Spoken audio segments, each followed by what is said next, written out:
A peaceful afternoon in late July, 1998. While most are wrapping up their work days, ready to come home from the office, the unthinkable is about to happen to 38-year-old Keith Black. He's about to disappear without a trace. And things like that don't happen in a community like this. It was very sudden, to be perfectly honest. Keith's family and friends begin to worry as the weeks pass by, without a single clue as to his whereabouts.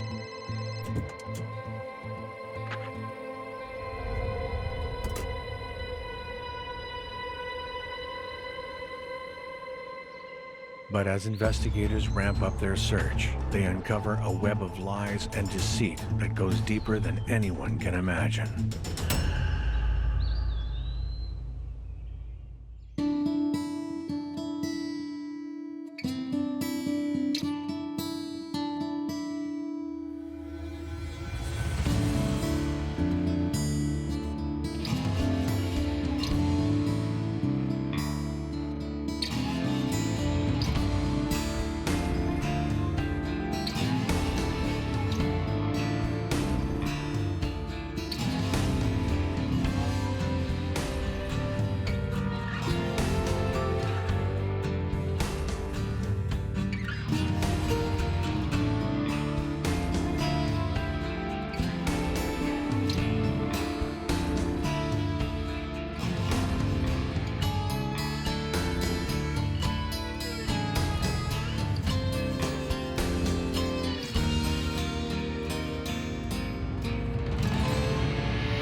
West Bank, a quiet neighborhood in West Kelowna, British Columbia.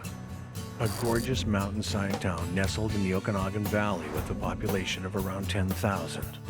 Kelowna is a lake town. I feel like a lot of people in BC knew what was going on in the Okanagan. Some people in Alberta kind of knew what was going on. It was sort of the playground for the two provinces, really. 38-year-old Keith Black settles in the idyllic community of West Bank after spending several years away studying Taekwondo. He becomes known around town for his training halls, or dojangs, where he shares his love and knowledge of Taekwondo with the community. Keith Black, he was a Taekwondo instructor.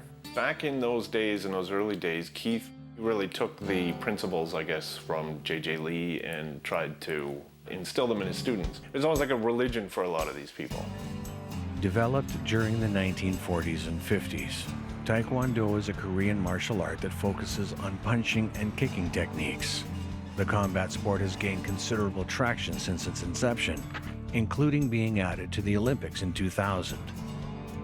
It's a practice that doesn't involve any training with weapons. Instead, students are taught to emphasize speed and agility while concentrating on respect, self-confidence, and discipline. According to his family, Keith had a bit of a troubled childhood, but he's sort of found his passion in Taekwondo, and he's become an expert. He's a 5th degree black belt, and that takes years of dedication and training to achieve. At that time, I believe he was one of the originators. He trained in Calgary with J.J. Lee, who was one of the first people to bring Taekwondo overseas. He was amazing at it. Everybody says that. Newly divorced, Keith spends most of his time at his Taekwondo training halls, reveling in the sport he loves more than anything. But all that changes when Rhonda walks through his door, looking to restart her own passion for Taekwondo.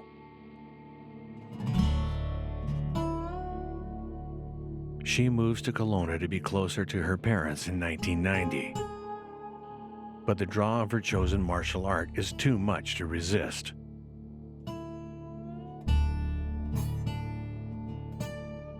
The two seem meant to be, and after a brief courtship, they marry in 1992.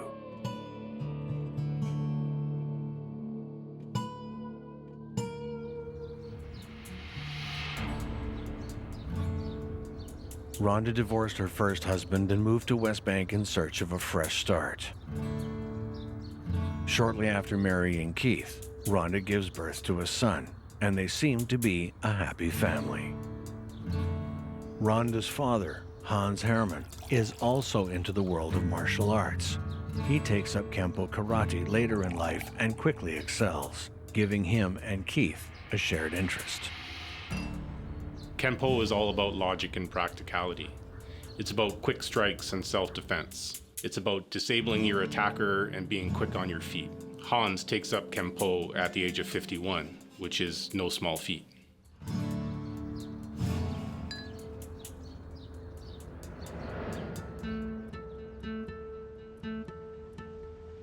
The weeks leading up to Keith Black's disappearance are nothing out of the ordinary. He goes to his job at a local trucking plant, where he works during the day to support his gyms.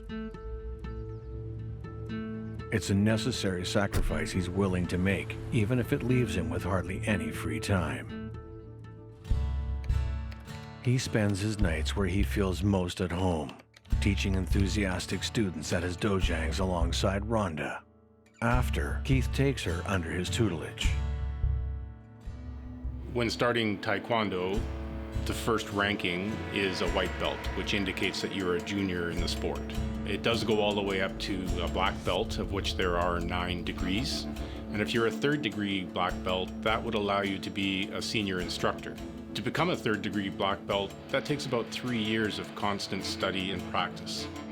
Through Keith's training, Rhonda becomes a 3rd degree black belt and an instructor at the dojang. She always been very kind to me. So my impression of her, I felt that because of my culture, that I see my instructor as a bit of a father figure. The instructor's wife will naturally becomes a little bit of a mother figure. Maybe it's that traditions kind of ingrained into me, and I always treat both of them with that level of respect. She was very well accomplished in her own right. A lot of people said, you know, when Rhonda was at her peak, she probably could have taken a lot of men of her own weight and size.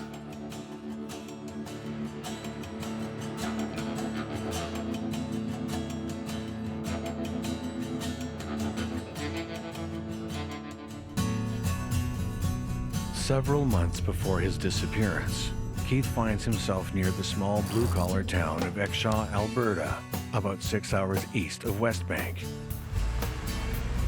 There, he visits an old friend from the Taekwondo circuit, Howard Stedman.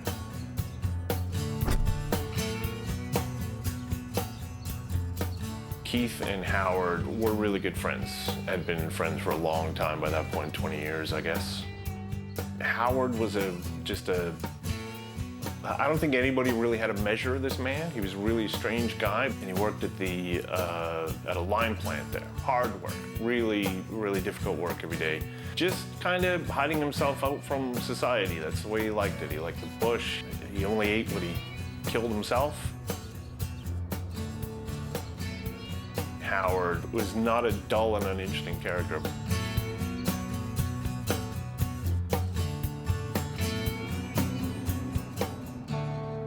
Both avid hunters, the two friends often go out into the woods for sport, even when it's not hunting season, which is a criminal offense in the province of Alberta. One can be fined up to $50,000 or imprisoned for up to 6 months if caught. Rhonda didn't know Howard very well. All she knew about Howard was the stories that Keith would tell her. But I mean, we're talking about a guy who has a big butcher's block in his house, and it's where he cuts up his game and where he prepares his meal, right?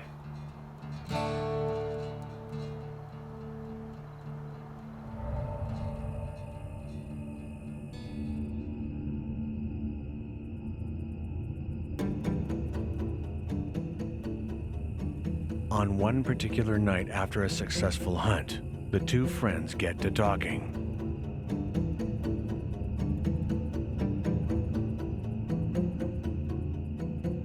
As the conversation wears on, Howard senses something is amiss with his friend.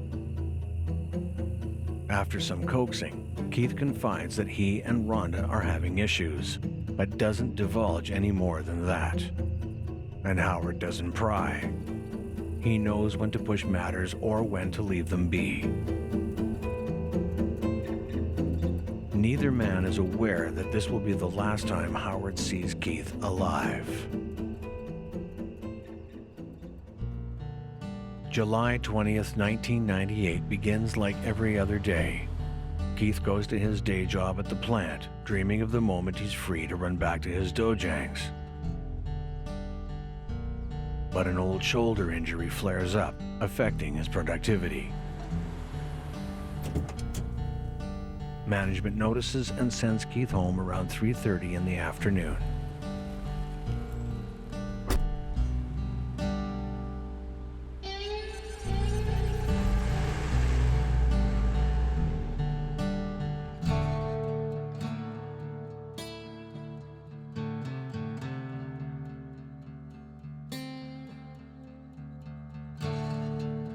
In the comfort of his own home, Keith takes his prescription pain medication to try and numb his aching shoulder. He follows it with a sleeping pill in hopes of getting some rest before teaching his evening classes.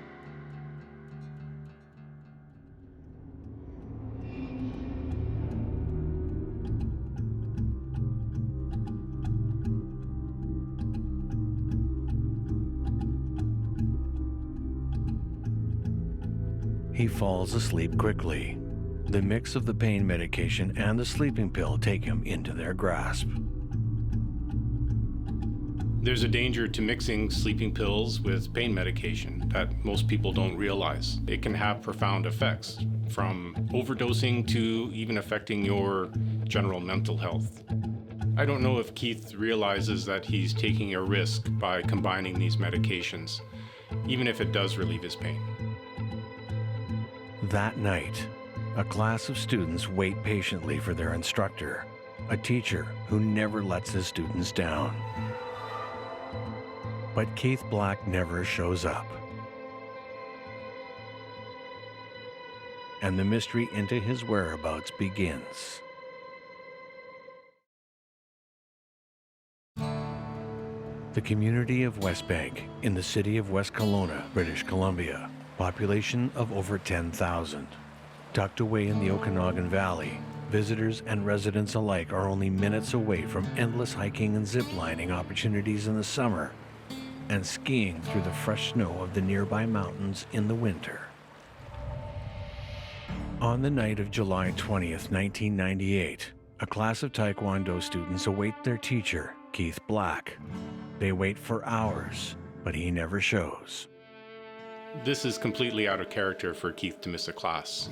His reputation in Taekwondo, his dojangs, his students, they're essentially his life. The following day, on July 21st, Keith's manager from his day job calls the Black residence after Keith fails to show. No one answers. Family and friends continue to call, but no one can reach Keith or Rhonda. This is when people start to worry that something has happened. It was very sudden, to be perfectly honest. One of the assistant instructor came to me. It's like, hey, Andy, can I have a chat with you? Yes, sir. Mr. Black was gone, disappeared. So he just left.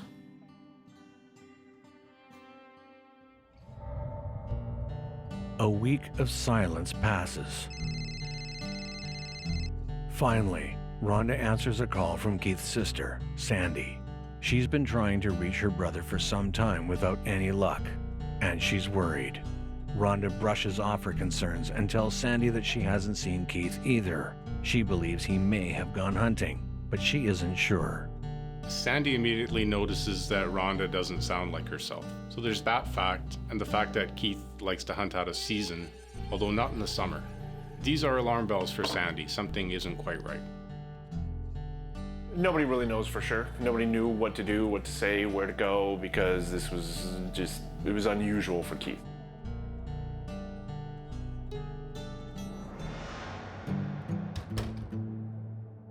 Growing more concerned with every passing day, Sandy questions why Rhonda hasn't reported Keith as missing yet.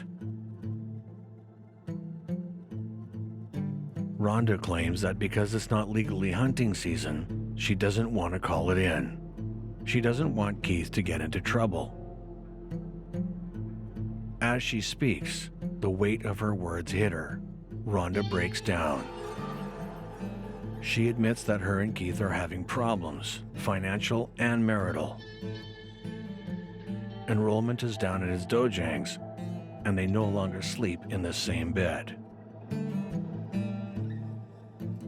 Keith has spent his whole life building up his reputation in the Taekwondo community and teaching hundreds of students. So knowing that his business and his dojangs are close to failing, that must have been hard on him. Rhonda also claims that Keith's behavior as of late has been strange. She's found several prescription medications in the house. Medications that may have altered Keith's moods. There's been something off about Keith lately. She thinks he's depressed. It's then that Rhonda reveals a heartbreaking revelation. She believes Keith has abandoned her and their infant son. It's no secret that the couple have had marital problems in the past, and were even separated for a time. But now, with a child together, Rhonda hopes they can work it out. So I think that played on a little bit of both of their minds as the marriage really started to go downhill. They're doing a lot of fighting. Keith is leaving a lot. Keith is a good father. He loves his son, so to imagine him just abandoning his son, that's difficult to believe. Depression, however, has profound effects on people, and you never know what's going to happen.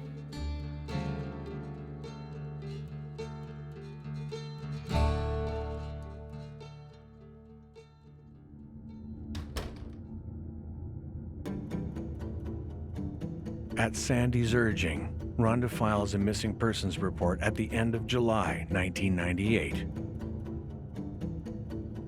nearly 2 weeks after Keith's last appearance.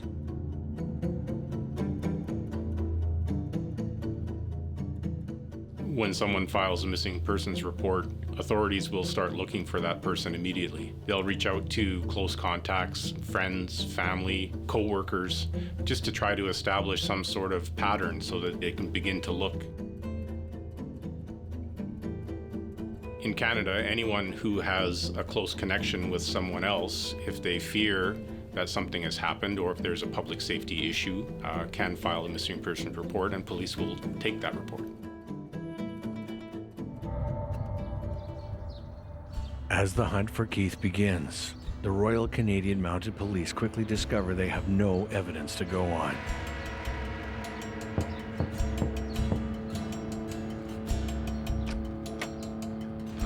There are no sightings of Keith, no note left behind, no indication of where he could be. And despite Rhonda's claim of Keith's depression, they have no reason to believe he's in any danger. There wasn't much talk. Maybe Mr. Black just left the relationship and going off to somewhere, have a clean slate, new start. In my mind, that makes sense. How I understand this culture in Canada, it's not unusual that people would do that. Could Keith have left of his own volition? Did he long to escape his crumbling marriage, his failing business, and his unsatisfactory work life?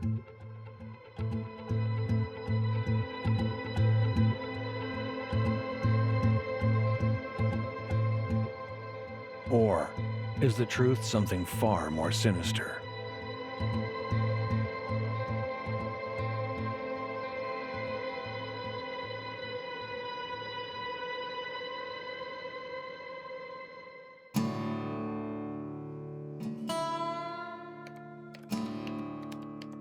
Keith's life has been a downward spiral in the months leading up to his disappearance. Enrollment is down at all his Taekwondo schools, forcing Rhonda to work less hours and Keith to take on a day job at a local plant to cover their growing bills. It's not as simple as just walking away like last time. Now they have a house together, they have a baby. Neither one of them were the type to just walk away from that sort of thing.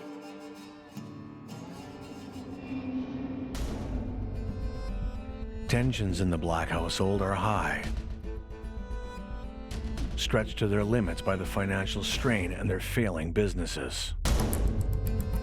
So I can just imagine the stress that he was under. We know what he was talking to his family about. We know what he was talking to his friends about. And I believe he told probably several of his friends he just made the worst mistake of his life getting back together with Rhonda.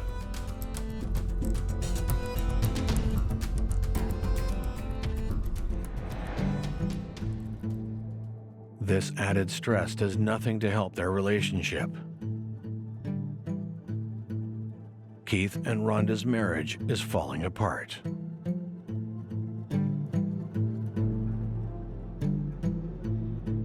To top it off, it's reported Keith starts mixing medication to help pain from an old injury.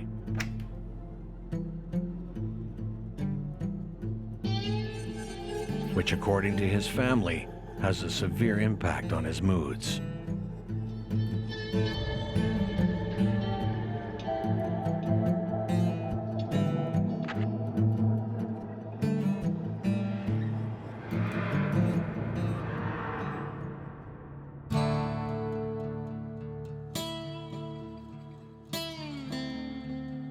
Rhonda tells the RCMP that Keith has not been himself lately.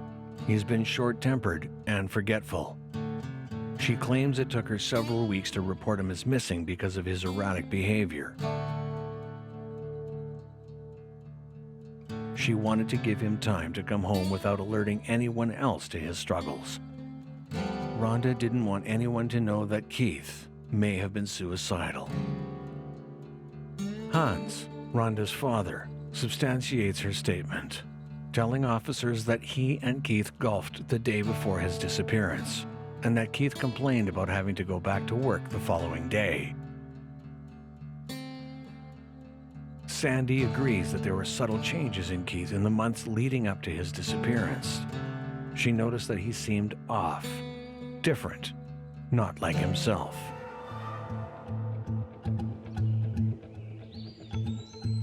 Because of the change in Keith's demeanor, many close to him believe he may have wandered into the woods and died by suicide. Officers follow all the procedures with respect to the missing persons report, but there's really nothing to go on at this point. So Keith either doesn't want to be found or something tragic has happened.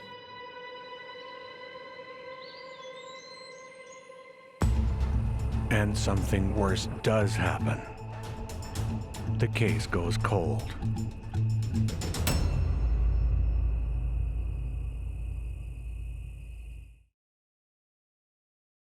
July 1998.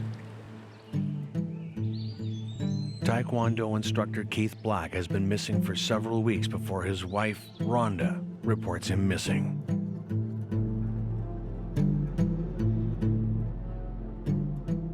She believes he's run off, abandoning her, their infant son, and their rising debts.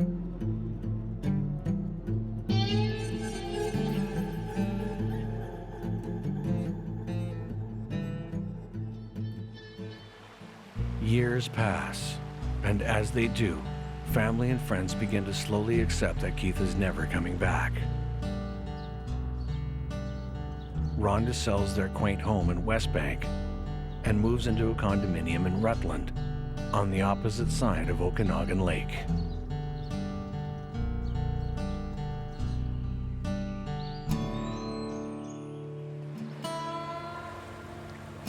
Rhonda Black files for divorce and sole custody of her and Keith's son in an attempt to move on with her life. Because Keith is missing, the papers are served to his family. You can file for divorce from a missing spouse as long as you can show that reasonable efforts have been made to find them and a certain amount of time has elapsed. So in this case, it's certainly beneficial to Rhonda to file for divorce because without doing that, she can't do things like sell the couple's jointly owned home, get remarried, and also may have issues making medical decisions or traveling with her son if she doesn't gain sole custody of him. Rhonda maintains contact with Keith's friend, Howard, and the two lean on each other for support during this difficult time. At this point in time, nobody believes that they're going to see Keith again, The mystery of his whereabouts begins to fade from the community, but those closest to him refuse to forget.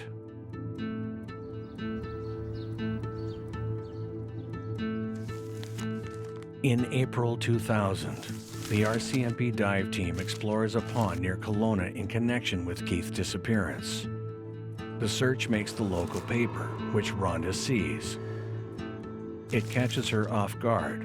She's unaware of the effort.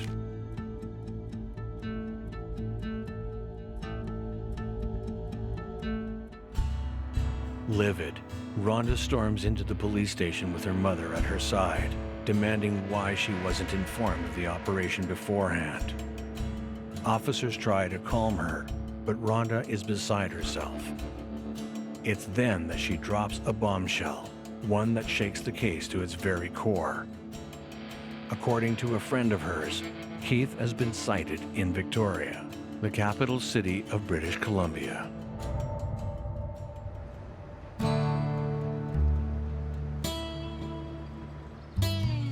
It's been more than 2 years since Keith Black is last seen.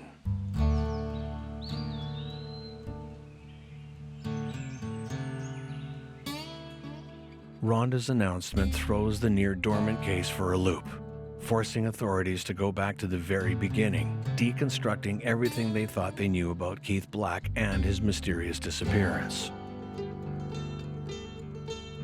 They now need to consider several possibilities, none of them with favorable outcomes. The first scenario asks the question, could Keith have abandoned his family?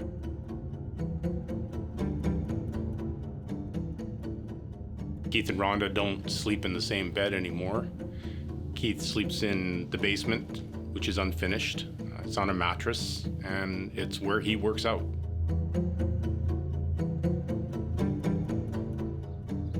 Financial woes and marital issues have plagued the couple for several months leading up to Keith's disappearance. Keith and Rhonda are constantly at each other's throats. With Keith under constant stress and pressure, did he one day decide to leave it all behind and start a new life somewhere else? Or is it possible that those same issues drove him to end his own life?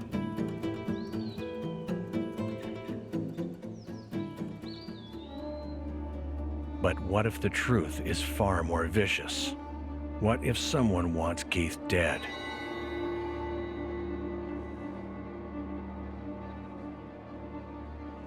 Sandy, Keith's sister, has never given up on her brother.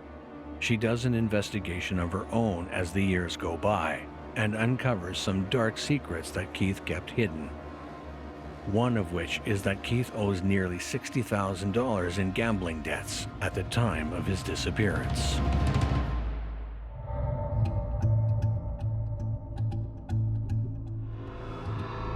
Are unpaid gambling debts motive enough for murder? Could a hit have been put out on Keith after he fails to pay off his loans? If this scenario is true, then that raises another question.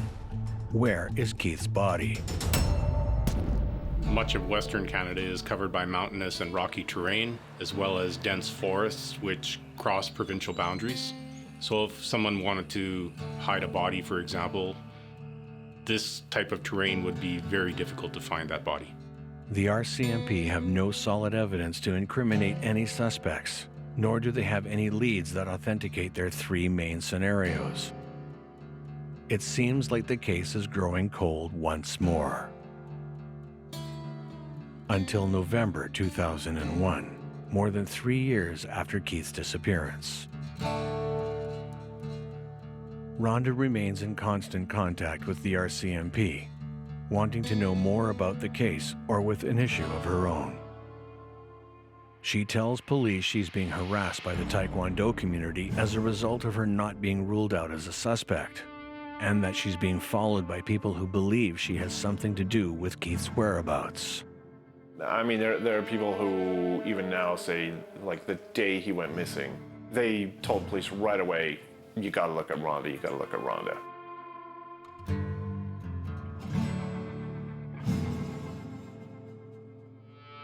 Her behavior in the years after Keith's disappearance become more erratic, and it certainly raises some red flags for investigators. So they make the decision to keep an eye on her to see if there may be anything to follow up on at that point.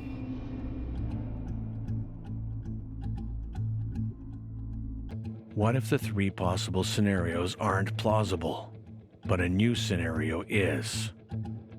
If Keith has indeed been murdered, is it possible that the killer could be someone close to home?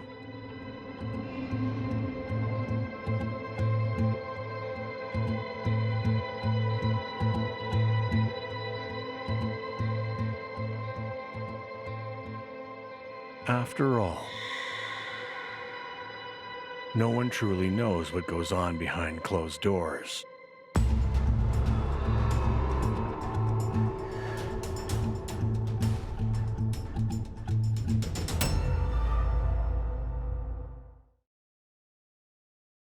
In 1998, 38-year-old Taekwondo instructor Keith Black disappears without a trace, leaving behind worried family members and students.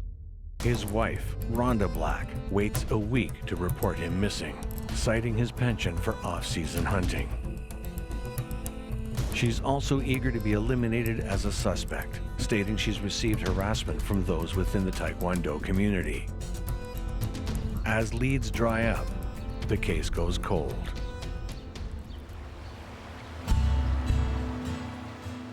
Time passes. Now it's been almost 3 years since Keith went missing. The RCMP have considered several scenarios regarding his disappearance, including that he abandoned his family in search of a fresh start, or that he may have taken his own life. But none of these possibilities can be proven, nor is there concrete evidence to back them up. The most likely scenario is that someone may have murdered Keith, then disposed of his body. But who could do such a thing, and for what purpose? Given the erratic behavior of Keith's wife, Rhonda, the RCMP keep her on their list of possible suspects. They believe she knows more than she's letting on. In October of 2001, they launch an undercover operation into Rhonda to see if they can unearth what really happened to Keith.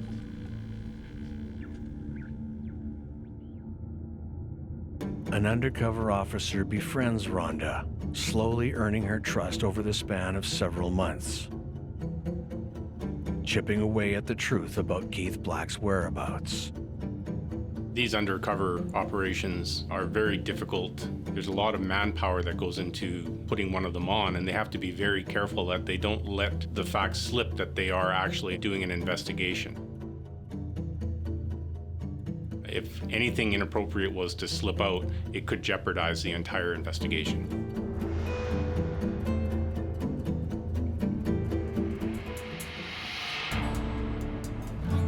In May of 2002, Rhonda goes on a day trip with her new friend. They end up in a hotel in Richmond, British Columbia, about a 4-hour drive southwest from West Bank.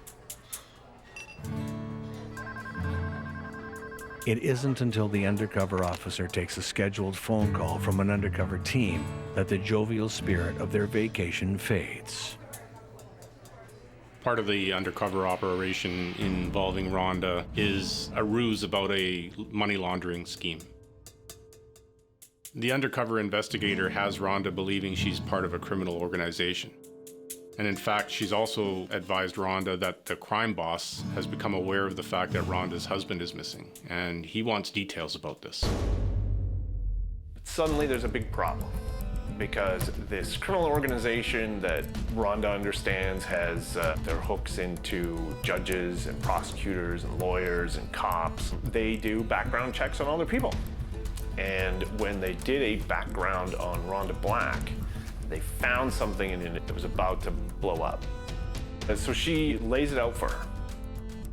We can deal with this right now if you tell us everything. This is the only way to get out of this, is if you tell us everything so that we can take care of this. And of course, they're all cops. Little does Rhonda know, the undercover officer is wearing a wire. An entire team is listening in on their conversation, and they hear everything that she has to say, including her confession to Keith's murder. On that fateful July afternoon in 1998, Rhonda Black admits to stabbing Keith while he rests in the basement of their West Bank home. Rhonda goes downstairs with a knife, sees him sleeping on a mat, and she stabs him right here, straight down behind the clavicle, severs a major artery. She has to spill everything. She then tells them that after killing Keith, she cleans the area with bleach, wraps his body up in plastic, and drags him up the stairs, where she puts him in their vehicle. Rhonda then drives for hours with Keith's body in the back of her car. She heads east to the small town of Exshaw, Alberta, straight to the front door of Howard Stedman. She shows up at his home. They have a little kind of a confrontation, and for some reason, Howard decides to help her. Howard assists Rhonda in the dismemberment of Keith's body. They remove his head and hands, and then scatter his other remains in the mountains near Canmore, Alberta, about 15 minutes away. They remove his hands and his head from his body so that if one day the remains were found, it would be extremely difficult to properly identify the individual. How could two people do something so vile to someone they supposedly cared about? One of the things that she also tells police is that she killed him because he had a contract out on her, at least as she understood it. They ask her, well, how do you know this? And she says, well, because the guy that was supposed to do it helped me. And the hired hitman? None other than Keith's good friend, Howard Stedman.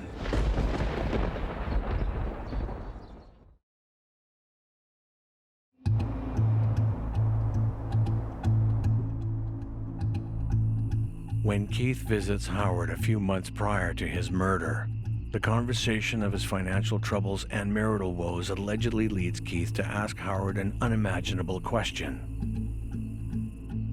What would it take for Howard to kill Rhonda?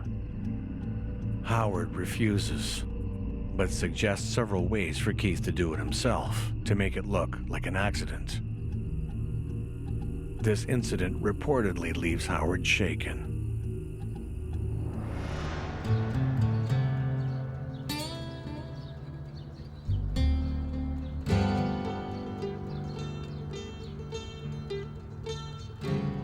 Howard claims that after Keith left, he calls Rhonda to warn her.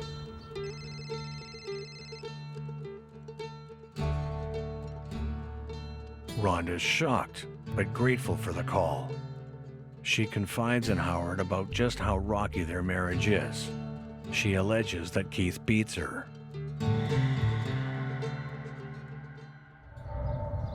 The two become closer after the incident, until Rhonda shows up on Howard's front step on that July day with Keith's body in her car.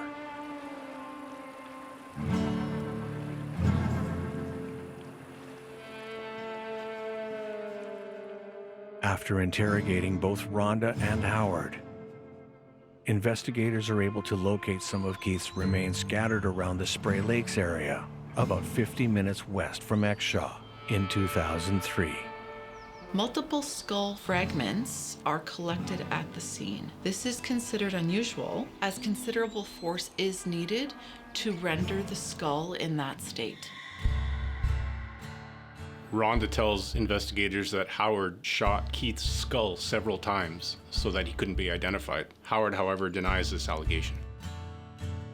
Finally, almost 5 years after Keith Black's disappearance, Rhonda Black and Howard Stedman are arrested.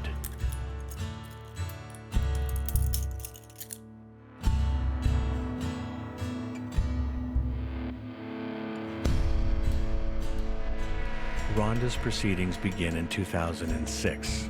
It feels like a fairly open and shut case, with both defendants admitting, in some degree, to the heinous crime.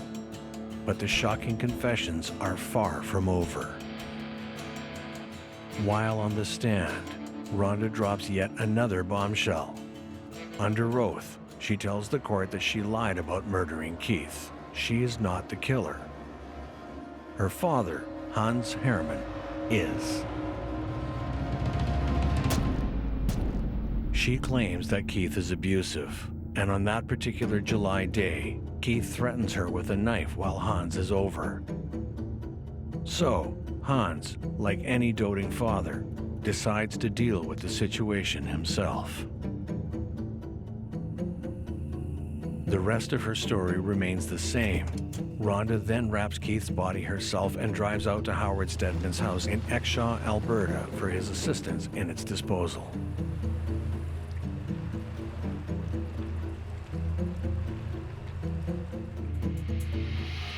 Even Rhonda's mother, Annie, backs up her daughter's claim, corroborating the events of that day. The only missing piece is Hans Hermann himself. He can't take the stand in his own defense. The real sea change in the whole thing was that her father died before the trial. Both daughter and mother maintain that Hans confesses to the crime on his deathbed. The defense tries to argue that Hans's deathbed confession is supported by his hatred of Keith. However, the court has concerns with this theory. He can't testify to it himself because he's passed away. And the court needs to question whether or not it's even plausible, given how much Rhonda's endured because of this incident. She's forced to stand trial, and also her son's been removed from her custody. So would a devoted father allow his daughter to go through that? Ultimately, this last-ditch effort by the defense fails. Rhonda later recants the abuse allegations, telling the court that Keith only struck her once the night of his murder. In October of 2008, Howard Stedman is convicted of accessory to murder after the fact. He is sentenced to 4 years in prison and is currently free. On July 24th, 2007, almost 10 years after Keith Black's disappearance, Rhonda Black is convicted of second-degree murder. She receives life in prison with the eligibility of parole in 10 years.